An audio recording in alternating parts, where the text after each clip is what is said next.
চলো তোমাদের সঙ্গে আজ এই মেকআপ লুকটার ফুল টিউটোরিয়ালটা শেয়ার করি। একদম শুরুতেই আমি আমার ফেসটাকে খুব ভালো মতো ফেস ওয়াশ দিয়ে ক্লিন করে নিয়েছি।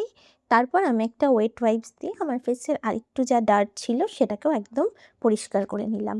এরপর আমার স্কিনের হাইড্রেশনের জন্য আমি ইউজ করেছি প্লামের এই গ্রিন অ্যাপেল টোনারটা। তারপর এই ভীষণ গরমে আমি আমার স্কিনটাকে আরও বেশি হাইড্রেটেড রাখার জন্য পন্ডসের এই জেল ময়শ্চারাইজারটা ইউজ করলাম। তোমরা এই সামারে একটু হেভি কোনো ময়শ্চারাইজার সাধারণত অ্যাভয়েড করারই চেষ্টা করবে। তোমরা দেখতেই পাচ্ছ যে এই ময়শ্চারাইজারটা ইউজ করার পর আমার স্কিনটা কত সুন্দর গ্লো করছে। এবার আমার স্কিনের যে পোরসগুলো রয়েছে সেই পোরসগুলোকে ব্লার করার জন্য আমি মার্সের এই জিরো প্রাইমারটা ইউজ করলাম।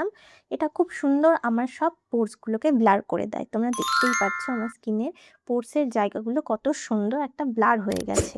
দেখতেই পাচ্ছ আমার স্কিনে আমার চিক এরিয়াতে প্রচুর ডিসকালারেশন রয়েছে বা কিছু পিম্পল স্পট রয়েছে, তো সেগুলোকে হাইড করার জন্য আমি ইনসাইড কসমেটিক্সের এই কালার কারেকশন প্যালেটটার থেকে যে কনসিলারের যে শেডটা রয়েছে আমি সেটা ইউজ করেছি। আমি ফাউন্ডেশনের জন্য ইউজ করেছি মেবলিনের লুমি ম্যাট সুপারস্টে ফাউন্ডেশনটা।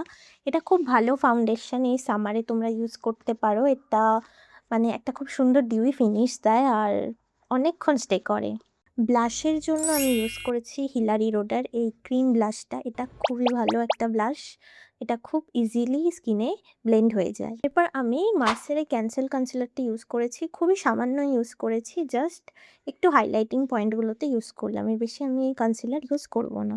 এবার ভালো মতো এই কনসিলারটাকে আমি ব্লেন্ড করে নিলাম। লুজ পাউডারের জন্য আমি এখানে ইউজ করেছি ল্যাকমির এই লুজ পাউডারটা অ্যাজ আ মেকআপ ফিক্সার। আমি এখানে মেবলিনের এই ফিটমির ফিক্সারটা ইউজ করলাম। তারপর হাইলাইটারের জন্য আমি এখানে ব্যবহার করলাম এই মার্সের হাইলাইটারটা। Now the show stopper is my new eye shadow palette.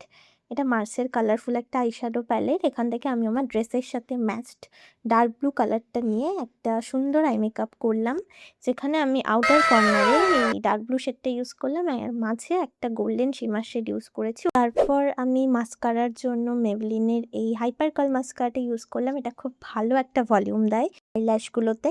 আমার মেকআপ তো প্রায় শেষ, এখন শুধু বাকি আছে লিপস্টিক পরা। তো লিপস্টিকের জন্য আমি এখানে এই দুটো শেড ইউজ করেছি। তো এটাই ছিল আজকে আমার পুরো মেকআপ লুক। তোমাদের মেকআপ লুকটা কেমন লেগেছে তোমরা কিন্তু অবশ্যই আমাকে কমেন্ট করে জানিও। আর আমার চ্যানেলে যদি তোমরা নতুন হয়ে থাকো তাহলে আমার চ্যানেলটাকে অবশ্যই সাবস্ক্রাইব করে দিও আর লাইক আর শেয়ার করতে একদম ভুলো না।